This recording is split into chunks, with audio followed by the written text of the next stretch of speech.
Have you targeted increasing your CPK or your process capability by trying to reduce your standard deviation, but you're not sure that the difference in the variance or the range of your data is statistically significant at 95% confidence level? Well, if you want to target that and make your process even more robust, Excel has an F-test that can help with that. So to know your CPK, you must know two things. The process variance, or the range, which is usually 3 standard deviations above the mean and 3 below. And this is where your natural variation would be expected from your process. Now, the smaller the range, the better your process is under control. And it's more difficult to reduce your range or your variance than it is to move your mean, but it's not impossible. Ideally, what you want is a range, your process range, to be about 75% of your specification range or less, ideally.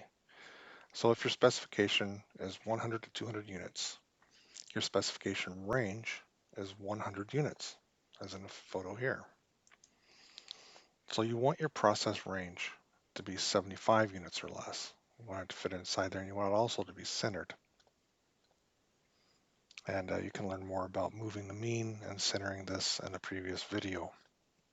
There's also more details on all the concepts that you're going to see here in the previous video if you want to take a look at that first.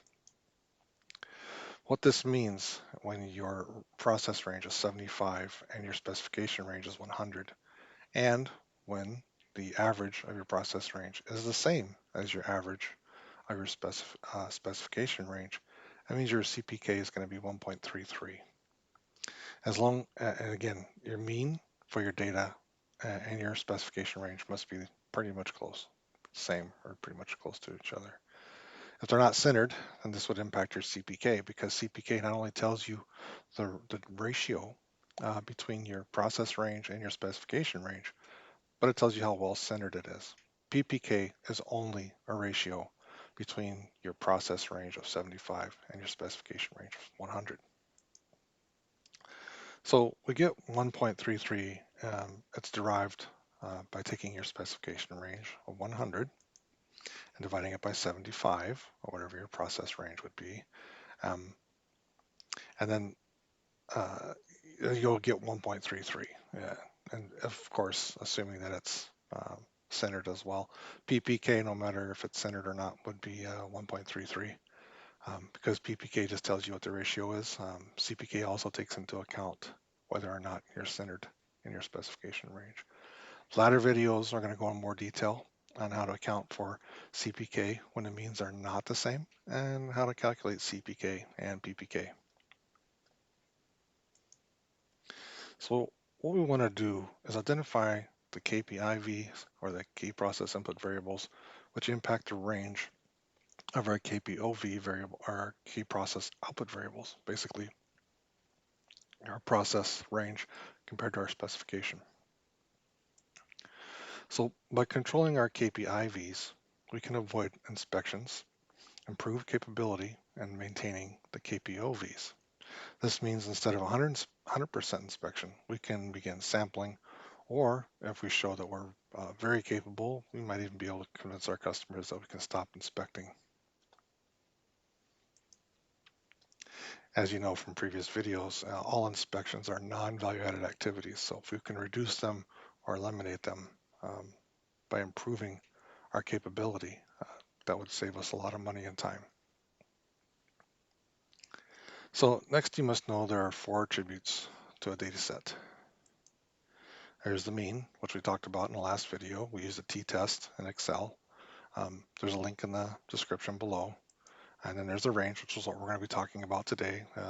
This is also referred to as variance in Excel. It's also your standard deviation.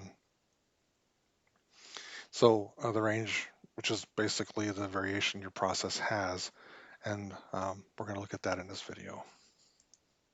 Then there's natural noise. I'm not going to go into a lot of detail. The previous video went into more detail on natural noise, but basically it's something that we would expect in the process. The range would help tighten up our natural noise, but and reduce the variation in the noise, but we're not going to go into a lot of detail on that. So attributable cause is noise indicating something's changed, and it's usually easier to see when you're dealing with the mean, but it is you can't see it when you're looking at the range. We're going to talk about these four attributes a little bit. Actually, we talked about them in the last video, so we're not going to talk about them here. So first, you have to add the analysis tool back to Excel. If you haven't already done this, open Excel, click on File, Options. I'm going to open this up. You go to File, Excel. We'll go to File, come down here, Options, and you go into Add-ins, and you can see I've got the analysis tool pack already added in. It'll be down below here somewhere. You just highlight it and tell it to add it.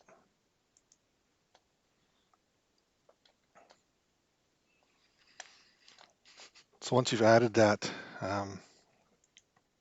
then what you can do is you can go look in the Excel file for this data. Under the Data tab, there's this data analysis. And what you do with the data analysis is you click on here and you look for this F-test to sample for variances. Now, before we get too far into this, I'm going to explain a couple things as we go along here. I got my variable 1 range, and I want to have a good sample size. That's in a couple of videos back, linked in the description, on how to determine your sample size.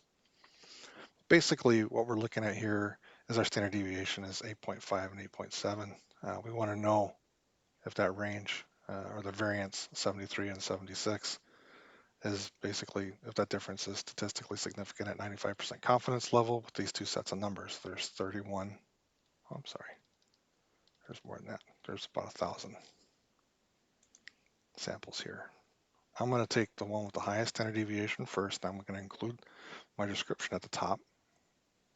I got 1,000 data point here. Put that in variable range 1. Then for variable range 2, I'm going to again select the label at the top. And I'm going to tell it I have labels at the top. My alpha is always 0.05. We're going to put this output range.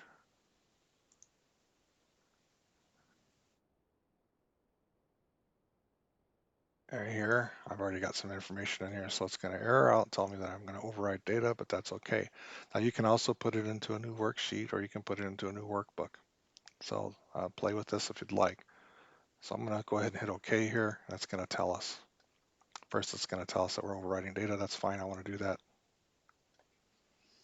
And then what it says here is the difference in the variance or standard deviation is not statistically significant at 95% confidence level. So if I had made a change to the process and I thought that my variance was improved with population 1, I can see now it's just natural variation or natural noise, and I really didn't do anything.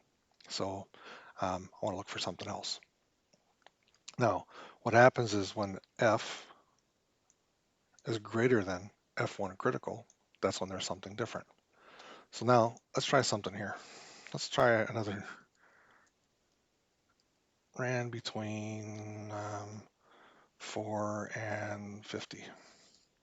I'm going to add another rand between 4 and 50. And what I'm doing here is I'm just creating another group of data that will make a histogram. And will be normal data. And now I'm looking at standard deviation. Well, my variance is quite different, so I guess you can probably tell this is going to be different. But we're going to do the same thing. We're not changing anything because our standard deviation is higher on population 2. I'm going to go ahead and put it in the same place. Boom. And now you can see that it says the difference in the variance or standard deviation is statistically significant at 95% confidence level. So this is taking numbers from 4 to 50. On the left-hand side here, this was taking numbers from 2 to 25. So that's why the variance is so much larger. And that's how you use Excel to look at your difference in your variance. Again, you should be careful about your sample size. There's a video previous video about 2 back. I'll put a link in a description because your sample size can cause you, well, the largest the sample size, the better. It's better that you look at that video and figure out what your sample size first is.